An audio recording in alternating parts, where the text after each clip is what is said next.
नमस्कार, स्वागत है आपका। मैं हूं आपके साथ रोहित पुनेठा। आपके लिए लाया हूं देश और दुनिया भर की खबरें बिना किसी लाग लपेट के। आप बस मेरे साथ सिर्फ 60 मिनट तक बने रहिए, आंख कान खोल के। सबसे पहले 4 बड़ी खबरें आपको बताते हैं। महाराष्ट्र के पालघर में भीड़ के हमले में संतों की हत्या के बाद उद्धव सरकार अब चौतरफा घिर गई है। बीजेपी के राष्ट्रीय प्रवक्ता संबित पात्रा ने इस मामले में नया एंगल जोड़ते हुए इसे गहरी राजनीतिक साजिश करार दिया, तो वहीं सीएम उद्धव ठाकरे ने इसे सांप्रदायिक घटना मानने से इनकार कर दिया।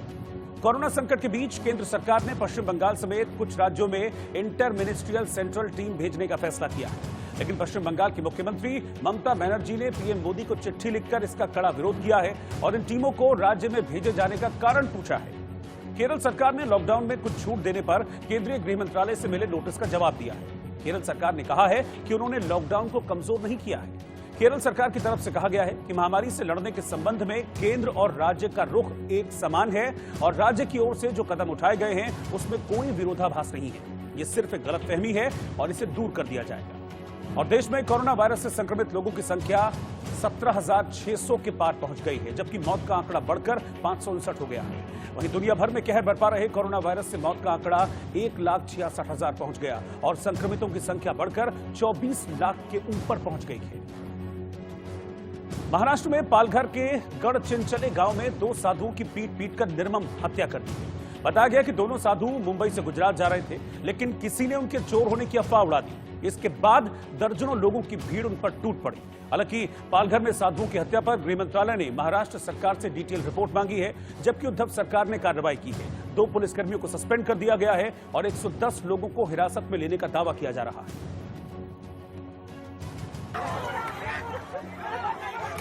लेकिन इससे पहले पालघर में महज चोर होने की अफवाह भर से दर्जनों लोगों की भीड़ लाठी डंडों के साथ इन साधुओं पर टूट पड़ी।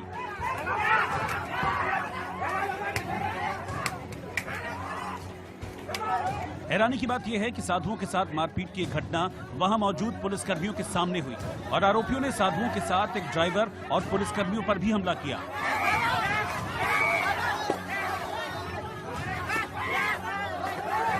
दोनों हाथों से लंबी लंबी लाठियां इन साधुओं पर बरसाई गईं, लेकिन खून से लथपथ इन साधुओं को बचाने कोई नहीं आया। साथ खड़े पुलिसकर्मी भी भाग निकले। इसके बाद गंभीर रूप से घायल साधुओं को अस्पताल ले जाया गया, जहां इन्हें मृत घोषित कर दिया गया। मामला तब बढ़ा जब मारे गए साधुओं की तस्वीरें और वीडियो सोशल मीडिया पर धर्म के एंगल से जोड़कर जारी किए जाने लगे। इसके बाद इस मॉब लिंचिंग पर संत समाज भड़क गया और अखाड़ा परिषद के अध्यक्ष संत महंत नरेंद्र गिरी ने इस हत्या की कड़ी निंदा की। इतना ही नहीं, उन्होंने सभी 13 अखाड़ों के साधु संतों के साथ लॉकडाउन के बाद उद्धव सरकार के खिलाफ बड़ा आंदोलन करने की चेतावनी भी दी। इस तरह से उन्हें घेर करके मुस्लिम एरिया में उन साधु महात्माओं को लाठी डंडे से मारा गया, जहां में पुलिस भी थी।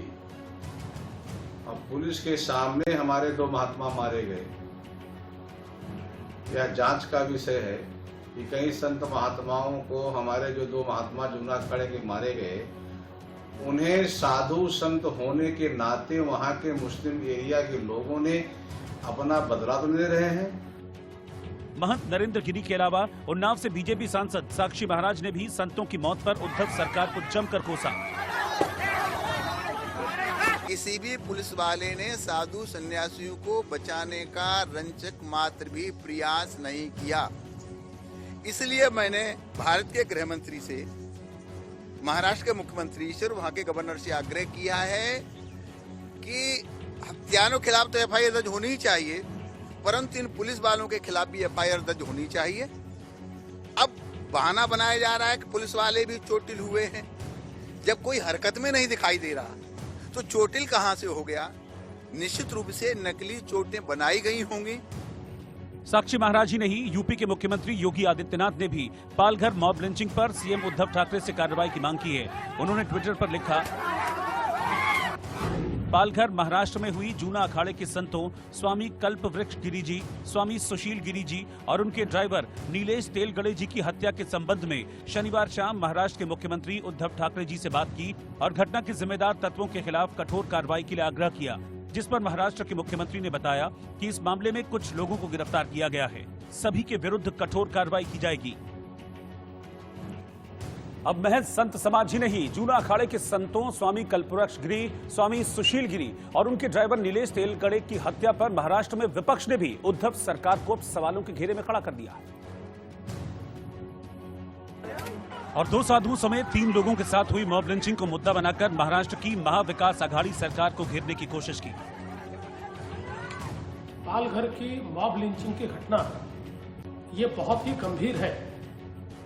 जिस क्रूरता के साथ उनको मारा गया है, मानवता को भी शर्म आए इस प्रकार की ये क्रूरता है। और इसमें सबसे शर्मनाक बात यह है कि पुलिस के सामने इस प्रकार से भीड़ लोगों को मारती है, पुलिस के हाथ से छीनकर मारती है, पुलिस के सामने लाठियां बरसाती है और पुलिस भी कार्रवाई करने को तैयार नहीं। इससे और शर्मनाक बात क्या हो सकती है।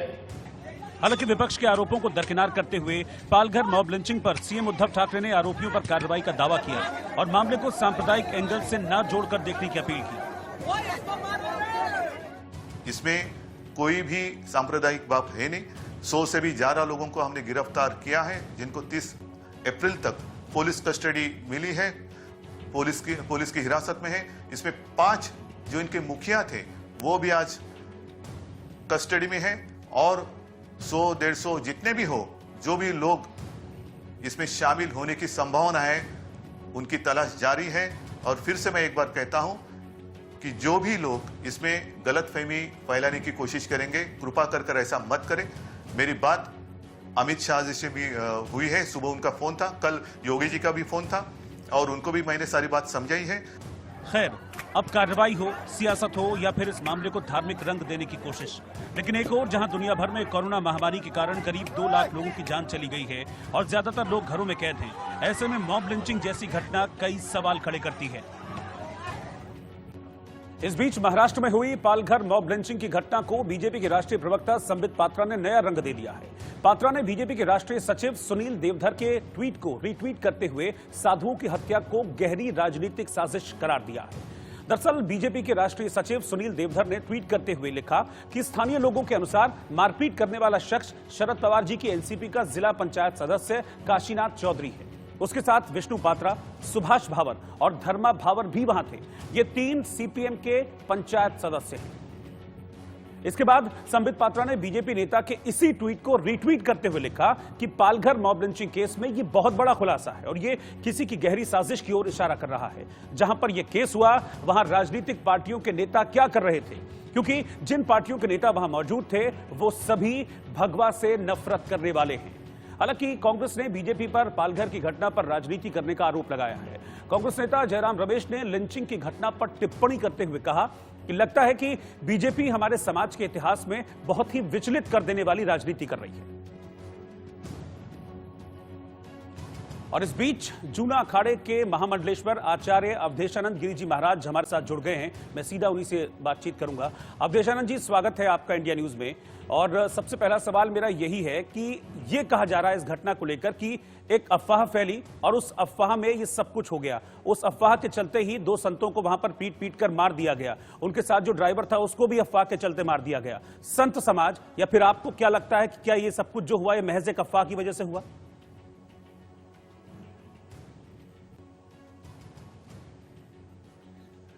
देखिए, इससे बड़ा और दुखद क्या प्रसंग हो सकता है कि आप किसी के प्राण ले रहे हैं। और अफवाह किस बात की रही थी? वो तो साधु वहां पर पुलिस के साथ दिखाई दे रहे हैं और जिस ढंग से कोई बड़ा समूह आया आक्रांताओं का और बर्बरता के साथ उन्हें डंडों से पीटने लगे और निरंतर उनकी तब तक वो पिटाई करते रहे जब तक उनके प्राण नहीं चले गए।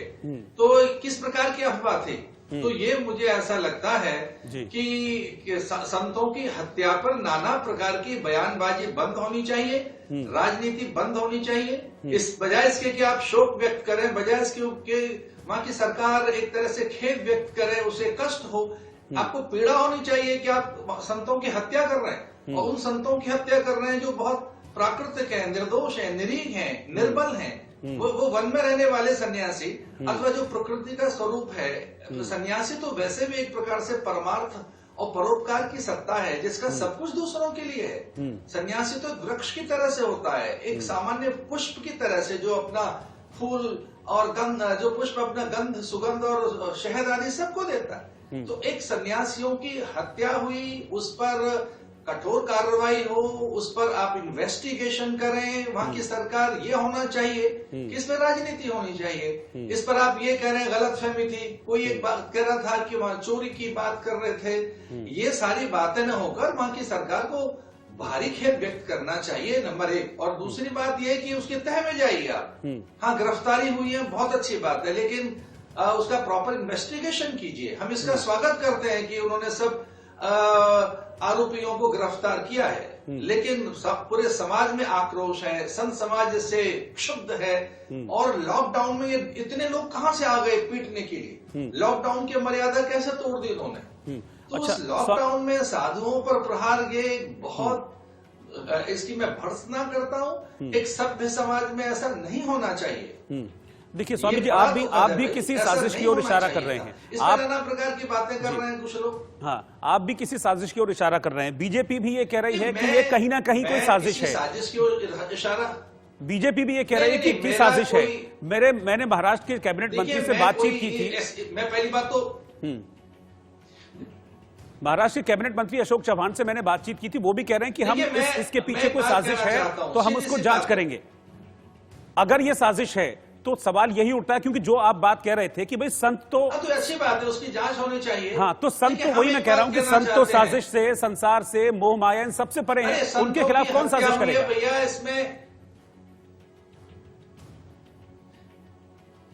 भाई हम ये कहना चाहते हैं, संतों की निर्मम हत्या हुई है, बर्बरता पूर्वक हत्या हुई है। इस प्रकार की हत्या हुई जैसे कोई पैशाचिक लोगों ने प्रहार किया हो, एक राक्षसी आक्रमण हुआ है, उस पर एक गहरी संवेदनाएं व्यक्त कीजिए, संजीदगी लाइए, थोड़ा गांभीर्य लाइए, और उन संतों के प्रति अपनी संवेदनाओं के साथ साथ आप उनके प्रति सहानुभूति व्यक्त करें। हम सन्यासियों को संभालें आप। और इस लॉकडाउन में हम सन्यासियों का संयम देखिए, हमारी मर्यादा देखिए कि हम किस तरह से गंगा के तट पर बैठे हैं, किस तरह से गिरी कंदराओं में, उपत्यकाओं में सन्यासी लॉकडाउन का पालन कर रहे हैं। तो जो सन्यासी एक एक नियम का पालन कर रहे हैं, और हमें पुलिस की इस रूप में प्रशंसा करना चाहूंगा कि पुलिस पूरे देश भर में दूध, फल, औषधि, सब्जियां, आवश्यक वस्तुओं को पहुंचा रही है। इस समय तो पुलिस देवदूत है। पुलिस तो एक प्रकार से देखा जाए तो ईश्वर के ही दूत हैं। तो मैं फिर भी ये कहना चाहूंगा कि सरकार तत्परता पूर्वक इस बर्बरता के साथ की गई नृशंस हत्या के तह में जाए, और आरोपियों को कठोर दंड दिया जाना चाहिए। इसका प्रॉपर थॉरो इन्वेस्टिगेशन होना चाहिए। बिल्कुल, इसका इन्वेस्टिगेशन होनी चाहिए, जांच होनी चाहिए, और यही सच्ची श्रद्धांजलि भी होगी उन संतों को जिनकी निर्मम इस तरह से हत्या कर दी गई। बहुत बहुत शुक्रिया आपका अवधेशानंद जी, आप हमारे साथ जुड़े, बहुत शुक्रिया आपका। और इससे पहले मैंने खुद पालघर की घटना पर महाराष्ट्र के कैबिनेट मंत्री अशोक चव्हाण से बातचीत की है, जिसमें उन्होंने बताया कि सीआईडी जांच सरकार शुरू कर चुकी है, लेकिन वो सरकार का बचाव करते हुए भी दिखे। क्यों ये ना माने कि इसके पीछे साजिश है? पुलिस वहां पर थी, 10 से 15 पुलिस वाले वहां पर खड़े हुए थे।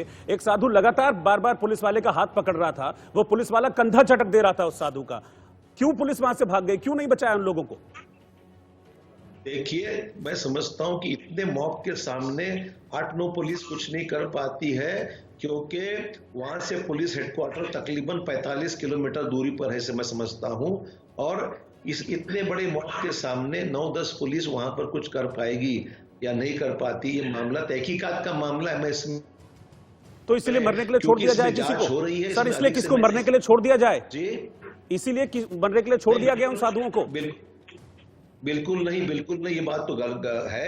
2 पुलिस वाले भी सस्पेंड हो चुके हैं, जैसे आपने बताया कि 2 पुलिस वालों को भी सस्पेंड किया गया है। तो जांच तो होगी ना, इसमें जांच तो बिल्कुल होनी ही चाहिए, और वहां पर जो लोग इसके लिए जिम्मेदार है उन पर कार्रवाई होनी चाहिए, इसमें कोई शक नहीं है। इससे पहले धुलिया में भी 2018 में धुलिया में अशोक जी, लॉकडाउन के अंदर ये एक हफ्ते में दूसरी बार महाराष्ट्र सरकार का फेलियर है। एक बार बांद्रा में हजारों लोग इकट्ठा हो जाते हैं, तब भी नहीं पता चल पाता कि कैसे लोग आ गए।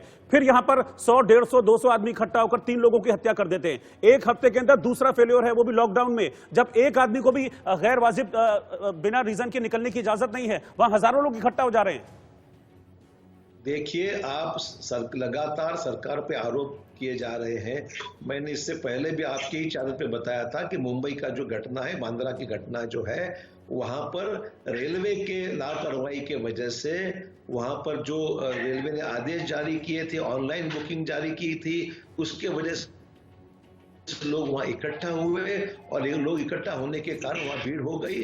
उसका परिणाम आपने देखा कि मुंबई में क्या हालत हुई थी। तो सवाल ये, ठीक है अशोक जी, जिन लोगों की जान चलेगी उनकी जिंदगी अब नहीं लौटाई जा सकती, लेकिन सबसे अच्छा इंसाफ उनके लिए यही होगा कि जो लोग दोषी हैं, जो लोग कैमरे में दिख रहे हैं, उन लोगों में से किसी भी एक को आप मत बख्शिएगा, सबको सजा होनी चाहिए। बहुत बहुत शुक्रिया आपका हमारे साथ जुड़ने के लिए। मैं आपकी कहने से सहमत हूं।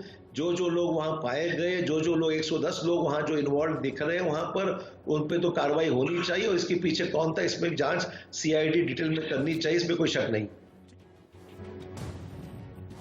और इस बीच इंडिया न्यूज संवाददाता उर्वशी खोना पालघर के गढ़चिंचले गांव में उस जगह पर पहुंची जहां पर साधुओं की पीट कर निर्मम हत्या कर दी गई थी। ये टूटे हुए शीशे, गाड़ी के टूटे हुए शीशे जो आप देख रहे हैं, ये हेडलाइट्स के कहीं पे टुकड़े दिखाई दे रहे हैं, कहीं पे ये पत्थर दिखाई दे रहे हैं, कहीं पे ये लकड़ी दिखाई दे रही है जिस पे खिल्ली भी है।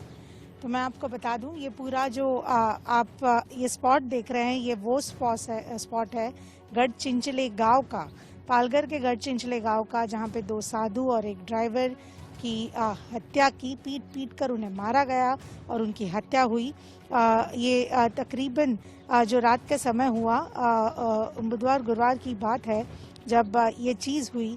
और यहाँ पे ये वही स्पॉट आप देख रहे हो, कासा पुलिस स्टेशन के कुछ लगभग 40 किलोमीटर की दूरी पर है ये पूरा एक हैमलेट, ये पूरा एक गढ़ चिंचले नाम का ये गांव, जहाँ पे यहाँ पे ये बस्ती है। और ये बस्ती यहाँ पे ही सिर्फ सीमित नहीं है, तो ऐसे एक अलग अलग जगह पे हम देखते हैं कि इंटरवल से अलग अलग जगह पे एक हैमलेट्स है, अलग अलग जगह पे जो है ये ऐसे गांव की स्थिति है। और उस रात जो है ये ऐसे हुआ जब ये जो फॉरेस्ट चौकी आप देख रहे हो, यहीं पे आपने वीडियो में भी देखा होगा इस फॉरेस्ट चौकी को, जब पुलिस ऑफिसर्स 2 साधु इनको यहाँ से बाहर निकालते हैं और राइट हैंड साइड पे उनकी गाड़ी होती है, वहाँ पे उन्हें जब डालने की कोशिश करते हैं, तब जब तीसरे आदमी को, तीसरे शख्स को जब अंदर डालते हैं, तभी ही ये मॉब बढ़ते गया। तब लोग यहाँ पे बड़ी तादाद में जमा हो गए, भीड़ बड़ी भारी बढ़ गई, जिसके चलते जो है यहाँ पे लोग, जिसके चलते ये सारे लोग जो है एक रूमर मॉन्गरिंग के चलते जमा हुए, ऐसे बताया जा रहा है।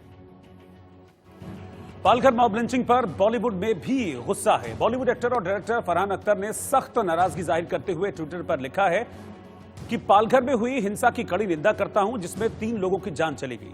हमारे समाज में भीड़ तंत्र का कोई स्थान नहीं होना चाहिए और मुझे उम्मीद है कि इस मामले में तेजी से न्याय किया जाएगा। एक्टर अनुपम खेर ने लिखा है कि पालघर में मॉब लिंचिंग में मारे गए 3 साधुओं की हत्या से बेहद दुखी और डरा हुआ हूं। अंत तक ये वीडियो नहीं देख सकता। ये क्या हो रहा है, क्यों हो रहा है? मानवता के लिए ये जघन्य अपराध है।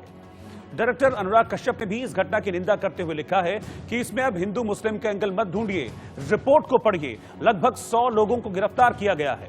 मैं उन लोगों की निंदा करता हूं जो इस भीड़ में शामिल थे, लेकिन उससे भी ज्यादा मैं उस माहौल की निंदा करता हूं जो हमारे देश में बना दिया गया है और उसका सीधा नतीजा यह घटना है। कवि कुमार विश्वास ने भी इस घटना की कड़ी निंदा की है और लिखा है कि इसे महाराष्ट्र सरकार के माथे पर कलंक है। कुमार ने ट्वीट कर लिखा कि महाराष्ट्र शासन के माथे पर कलंक है, #पालघर की लोमहर्षक घटना। छत्रपति महाराज शिवाजी की धरा पर मित्रता शत्रुता से ऊपर उठ चुके साधुओं को अगर उन्मादी जाहिल भीड़ घेर कर मार दे तो ये उस ऐतिहासिक परंपरा पर धब्बा है जिसमें शत्रु पक्ष की महिलाओं तक को आदर दिया जाता है। भीषण दंड मिले।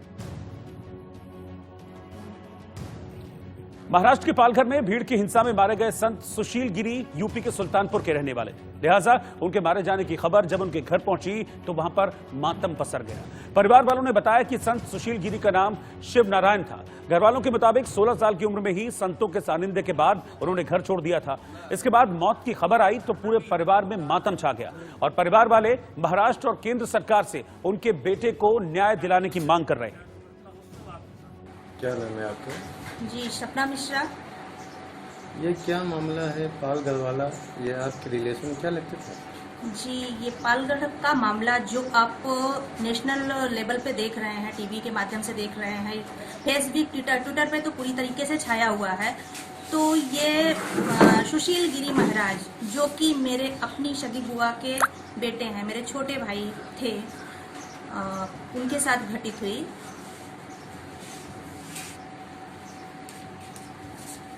क्या मामला था, कुछ सूचना मिली कि कैसे उनकी हत्या हुई? ये सूचना हमें फेसबुक के माध्यम से मिली। पश्चिम बंगाल की मुख्यमंत्री ने आईसीएमआर पर गंभीर आरोप लगाए हैं। पश्चिम बंगाल की मुख्यमंत्री ममता बनर्जी ने आईसीएमआर पर राज्य को खराब टेस्टिंग किट देने का आरोप लगाया है। खराब किट की वजह से सही परिणाम नहीं मिल रहे हैं, जिससे टेस्ट करने में देरी हो रही है। दिल्ली के 3 बड़े अस्पतालों में मरीजों का इलाज शुरू किया गया। एम्स में पुराने मरीजों के लिए ऑनलाइन सेवा शुरू की गई है। वहीं दिल्ली राज्य कैंसर संस्थान में मंगलवार से ओपीडी शुरू हो रही है। उत्तर प्रदेश में प्रतापगढ़ के जिला अस्पताल में स्टाफ ने कबाड़ से सैनिटाइजिंग गैलरी तैयार की है। इस गैलरी की खास बात यह है कि इसमें पानी की बचत का पूरा ध्यान रखा गया है। राजस्थान के जोधपुर जिले के बावड़ी तहसील इलाके में एक सूखे बोरवेल में 5 साल का बच्चा गिर गया। हादसे की सूचना मिलते ही जिला प्रशासन के साथ साथ आपदा और राहत की टीम बचाव कार्य में जुट गई है।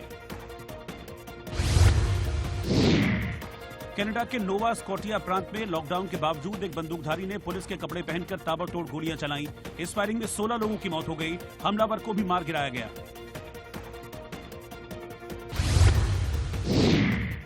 सप्ताह के पहले कारोबारी दिन सोमवार को शेयर बाजार में मिला जुला असर देखने को मिला।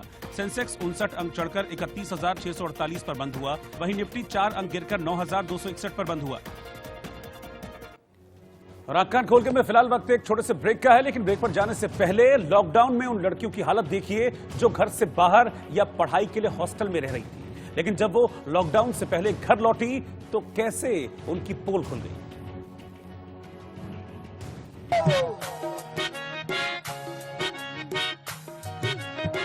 दिल गलती कर बैठा है, गलती कर बैठा है, दिल गलती कर बैठा।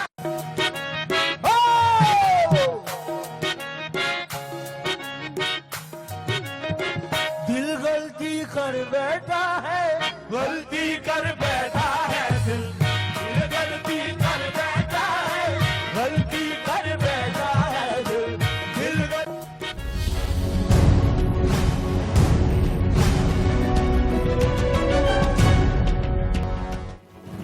दिल्ली एयरपोर्ट पर विमानों की पार्किंग के लिए जगह नहीं मिल रही है।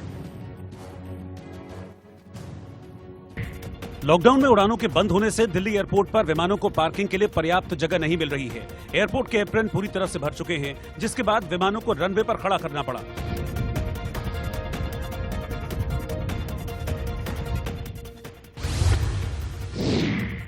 आंध्र प्रदेश की गुंटूर में पुलिस पिटाई के आरोप में एक व्यक्ति की मौत के बाद लोगों का गुस्सा भड़क गया। लोग हजारों की संख्या में सड़क पर निकल आए और जमकर हंगामा किया।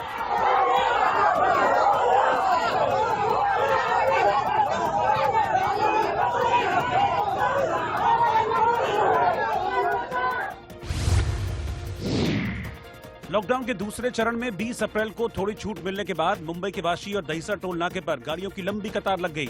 इस वजह से सड़क पर लंबा जाम लग गया, जिससे लोगों को परेशानी का सामना करना पड़ा।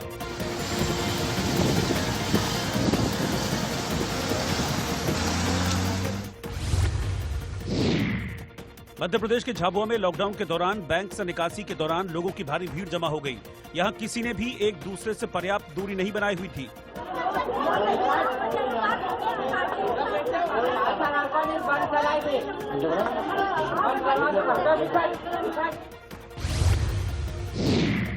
उत्तर प्रदेश के कानपुर में लॉकडाउन का पालन नहीं करने वालों से पुलिस ने कसरत और योग करवाया। साथ ही साइकिल, रिक्शा और बाइक की हवा निकाल दी। कुछ लोगों को साइकिल कंधे पर उठाकर ले जाने की सजा भी दी गई।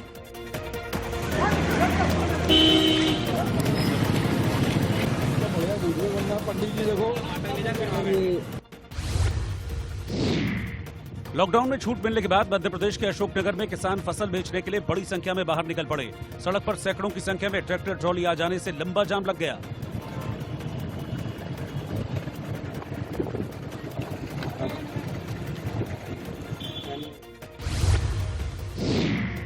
कर्नाटक में मुस्लिम बहुल 5 इलाकों में स्वास्थ्य कर्मियों पर लोगों ने हमले किए। इन इलाकों में बेंगलुरु, बेलगाम और हुबली जिला शामिल हैं। सब मामला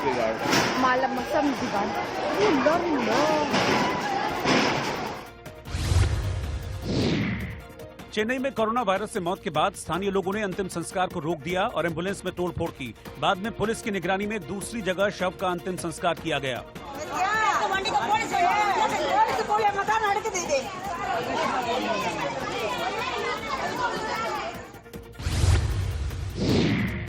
राजस्थान में जयपुर के शास्त्री नगर हाउसिंग बोर्ड सब्जी मंडी इलाके में महिला पुलिस स्क्वाड का जोरदार स्वागत किया गया।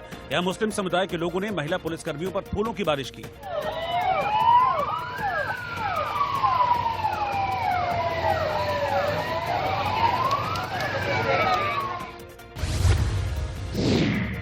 श्रीनगर में डल झील के किनारे एशिया का सबसे बड़ा ट्यूलिप गार्डन रंग बिरंगे फूलों से गुलजार है, लेकिन इन्हें निहारने वाला कोई नहीं है।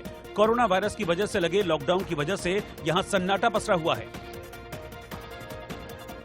देश भर से कोरोना काल के दौरान ऐसी ही तस्वीरें सामने आ रही हैं, जहां पर कई जगह सन्नाटा पसरा हुआ दिखता है। इस बीच एक बड़ी खबर है, क्योंकि बजर दबा है, सीधा न्यूज रूम चलना पड़ेगा। न्यूज रूम से राजीव इस वक्त मेरे साथ जुड़ रहे हैं। राजीव, क्या है बड़ी खबर आपके पास? बड़ी खबर आ रही है दिल्ली से। आयुष्मान भारत का नाम देश में किसने नहीं सुना होगा। आयुष्मान भारत का जो ऑफिस है उसे अगले 14 दिनों के लिए बंद कर दिया गया है, क्योंकि यहां पर काम करने वाला एक कर्मचारी कोविड-19 पॉजिटिव पाया गया है। आयुष्मान भारत योजना अप्रैल 2018 में शुरू हुई थी। 10 करोड़ बीपीएल परिवारों के लिए 5 लाख रुपए के मेडिकल कैशलेस ट्रीटमेंट की बात करती है, और अब ये ऑफिस खुद ही कोरोना के संक्रमित दायरे में आ चुका है। इसे बंद कर दिया गया अगले 14 दिनों के लिए। रोहित, बहुत बहुत शुक्रिया राजीव आपका इस जानकारी के लिए। तो आयुष्मान भारत के ऑफिस को ही सील कर दिया गया है। कर्मचारी कोरोना पॉजिटिव पाया गया, जिसके बाद ये कार्रवाई की गई। अगले 14 दिनों तक ये दफ्तर सील रहेगा। इस बीच उत्तर प्रदेश के मुख्यमंत्री योगी आदित्यनाथ के पिता आनंद सिंह बिष्ट का आज सुबह निधन हो गया। उन्होंने दिल्ली के एम्स में अंतिम सांस ली। हालांकि योगी आदित्यनाथ अपने पिता के अंतिम बार दर्शन नहीं कर पाएंगे। योगी आदित्यनाथ ने फैसला लिया है कि वो लॉकडाउन के नियमों का पालन करेंगे और अपने पिता के अंतिम संस्कार में शामिल नहीं होंगे। के दौर में योगी आदित्यनाथ पर जिम्मेदारी बड़ी है। कहा जा रहा है कि योगी को जब पिता के निधन की सूचना मिली, तब वो कोरोना महामारी से निपटने के लिए टीम 11 की मीटिंग कर रहे थे, मगर वो जरा भी विचलित नहीं हुए और बैठक पूरी करने के बाद ही उठे। हालांकि अधिकारियों ने तैयारी शुरू कर दी थी कि सीएम योगी अपने पिता के दाह संस्कार में शामिल होने जाएं। उनके जाने के इंतजाम होने लगे, लेकिन योगी ने दिल्ली या उत्तराखंड न जाने का फैसला किया और 20 अप्रैल से लॉकडाउन में किन किन चीजों में ढील दी जाएगी, इस बात पर टीम 11 के साथ मंथन करने में जुटे दिखाई दिए। इस दुख की घड़ी में सीएम योगी ने अपने परिवार वालों से अपील की है कि लॉकडाउन का पालन करते हुए कम से कम लोग ही अंतिम संस्कार में शामिल हों। साथ ही उन्होंने अपनी मां को एक भावुक पत्र भी लिखा है। पूज्य पिताजी के कैलाशवासी होने पर मुझे भारी दुख और शोक है।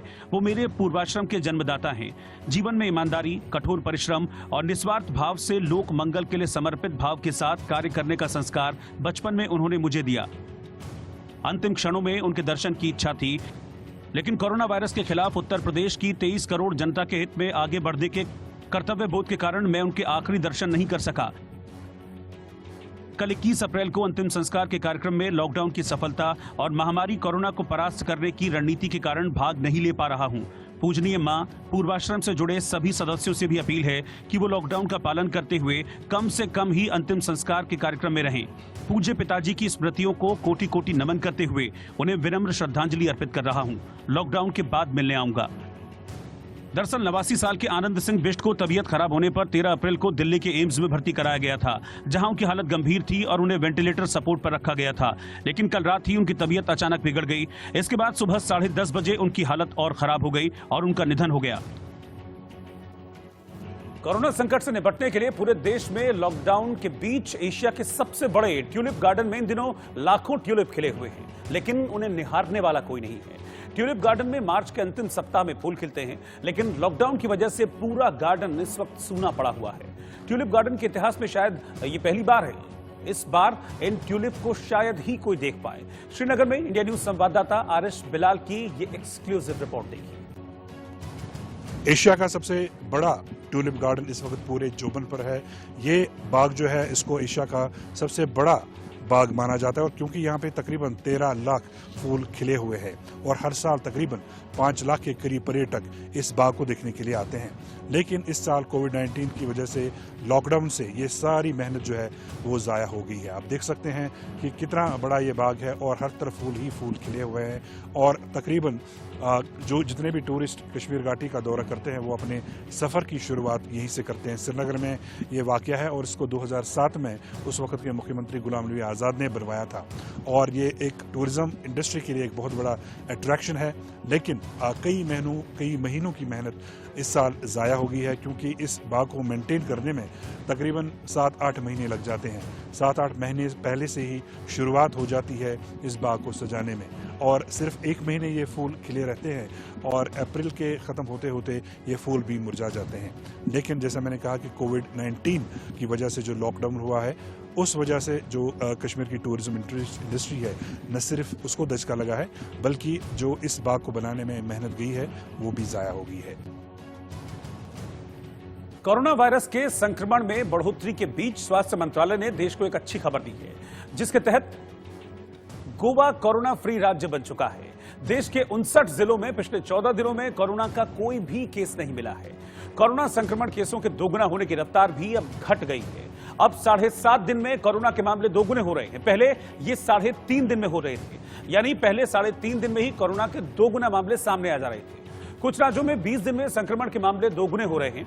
लॉकडाउन में कोरोना मरीजों की औसत ग्रोथ रेट घटी है, क्योंकि कोरोना की एवरेज ग्रोथ रेट 35% से घटकर अब 15% रह गई है। 25 मार्च से 15 अप्रैल तक कोरोना की एवरेज ग्रोथ रेट 15% थी। 25 मार्च से पहले कोरोना की एवरेज ग्रोथ रेट 34.07% थी। वहीं अब तक देश भर में कोरोना के 2546 मरीज ठीक हो चुके हैं, जो कुल मरीजों के 14.75% है। जबकि भारत में कोरोना से संक्रमित लोगों की कुल संख्या 17,265 हो गई है। आईसीएमआर यानी Indian council of medical research ने बताया है कि देश में मिल रहे कोरोना वायरस के 80% मरीजों में वायरस मामूली लक्षण पाए गए हैं। कई केसेस ऐसे भी हैं जिनमें लक्षण पाए ही नहीं जा रहे हैं। आरपीटीसीआर टेस्ट तब पॉजिटिव आता है जब व्यक्ति में संक्रमण के लक्षण दिखने लगते हैं, मगर अगर शख्स में लक्षण दिखने में समय भी लगता है। लॉकडाउन के दौरान लोकसभा सचिवालय में कामकाज शुरू हो गया। लॉकडाउन के दूसरे चरण में लोकसभा सचिवालय में कामकाज शुरू हो गया है और अध्यक्ष ओम बिरला भी पहुंचे। इस दौरान यहां साफ सफाई के साथ साथ सोशल डिस्टेंसिंग का ख्याल भी रखा गया। मध्य प्रदेश के उज्जैन में लॉकडाउन के दौरान बिना किसी काम के बाहर घूमने वालों पर पुलिस ने सख्ती दिखाई। ऐसे लोगों से सड़क पर कान पकड़कर उठक बैठक कराई गई। दिल्ली के अलायंस एयर का एक विमान दवाइयां और जरूरी राहत सामग्री लेकर इंदौर पहुंचा। इस विमान से भारत सरकार की एक टीम भी यहां पहुंची है। मध्य प्रदेश के ग्वालियर में चेकिंग के दौरान पुलिस ने बाइक पर सवार 2 युवकों से 17 लाख रुपए जब्त किए। दोनों युवकों ने सारे रुपए छोटे से थैले और दूध के डिब्बे में छिपाकर रखे हुए थे। भारत सरकार द्वारा भगोड़ा घोषित कारोबारी विजय माल्या को बड़ा झटका लगा है। लंदन की हाईकोर्ट में माल्या ने अपने प्रत्यर्पण के खिलाफ अपील की थी, जिसे कोर्ट ने खारिज कर दिया है। उत्तर प्रदेश के बरेली में बिना मास्क और बेवजह घर से बाहर निकलने वाले करीब 1 दर्जन लोगों के खिलाफ केस दर्ज किए गए हैं। साथ ही पुलिस ऐसे लोगों की बाइक और कार को पंक्चर भी कर रही है। इंदौर में सेंट्रल जेल के 4 कैदियों के कोरोना पॉजिटिव पाए जाने के बाद सभी को एमवाय अस्पताल में भर्ती कराया गया। जेल के भीतर भी एक वार्ड बनाया गया है। बाकी के कैदियों की जांच करवाई जा रही है। उत्तर प्रदेश के मुरादाबाद के टीएमयू मेडिकल कॉलेज में भर्ती एक डॉक्टर की कोरोना वायरस से मौत हो गई। डॉक्टर निजामुद्दीन 8 दिन से आइसोलेशन वार्ड में भर्ती थे। जम्मू में कोरोना संदिग्ध 20 रोहिंग्या मुसलमानों की स्क्रीनिंग की गई और सभी को जांच के लिए अस्पताल में भर्ती कराया गया। रविवार को 450 रोहिंग्या की स्क्रीनिंग की गई थी। छत्तीसगढ़ के मुंगेली में बैंक के बाहर लॉकडाउन के नियमों का अच्छी तरह से पालन नहीं किया जा रहा। बैंक से निकासी के लिए लोग सोशल डिस्टेंसिंग को भूलकर पास खड़े नजर आए। देश में जारी लॉकडाउन के बीच केंद्र सरकार के निर्देश पर आज से कई राज्यों में कई तरह की छूट दी जाने लगी है। इसे दिल्ली सरकार ने देश की सबसे बड़ी सब्जी मंडी आजादपुर मंडी के लिए बड़ा और अहम फैसला लिया है। दिल्ली सरकार ने नई व्यवस्था के तहत आजादपुर मंडी को मंगलवार से 24 घंटे खोलने का फैसला किया है। सरकार के मुताबिक आजादपुर सब्जी मंडी में सुबह 6 बजे से रात 10 बजे तक सब्जी और फलों की एक साथ बिक्री होगी, जबकि रात 10 बजे से सुबह 6 बजे तक मंडी के अंदर ट्रकों की आवाजाही हो सकेगी। नई व्यवस्था में हर 4 घंटे में ब्रेक पर 1000 टोकन जारी किए जाएंगे, यानी कि 4 घंटे के अंतराल में मंडी के अंदर 1000 से ज्यादा खरीदार नहीं हो सकेंगे, ताकि मंडी में जो सोशल डिस्टेंसिंग है उसका पूरा पालन किया जा सके। सरकार ने सोशल डिस्टेंसिंग, सब्जी और फलों की बढ़ती कीमत और किसानों को उनकी उपज की सही कीमत न मिलने की शिकायतों के बाद यह कदम उठाया है। इससे पहले पिछले हफ्ते आजादपुर मंडी में एक नई व्यवस्था बनाई गई थी, जिसके तहत सुबह 6 बजे से 11 बजे तक सब्जी की बिक्री हो रही थी, जबकि दोपहर 2 बजे से शाम 6 बजे तक फलों की बिक्री हो रही थी। इस सिस्टम के तहत केवल 4000 सब्जी खरीदार और 4000 ही फल खरीदार पूरे दिन के दौरान मंडी के अंदर एक तय समय में आ सकते थे। लेकिन इस सिस्टम में कई तरह की शिकायतें आने लगी, जिसके बाद दिल्ली सरकार ने अब यह नई व्यवस्था बनाई। इसके साथ ही मंडी में बने शेड के अंदर ऑड इवन सिस्टम जारी रहेगा, यानी एक दिन जिस शेड के अंदर काम हो रहा है, अगले दिन वो शेड बंद रहेगा। इस दौरान वो दुकानदार सोशल डिस्टेंसिंग का पालन नहीं करवाता हुआ पाया गया, उस पर भी कार्रवाई करने की जो एक नियम है वो बनाया गया है। मंडी प्रशासन की तरफ से सीसीटीवी कैमरों के जरिए पूरे परिसर की निगरानी भी करवाई जाएगी। कोरोना को हराना है, लेकिन समझाने के बाद भी घर पर नहीं रहना है। तो फिर जो कुत्ते हैं, जो बेजुबान हैं, उन्हीं से कुछ सीख लीजिए। ये वीडियो देखिए आप, हम ब्रेक के बाद लौट रहे हैं।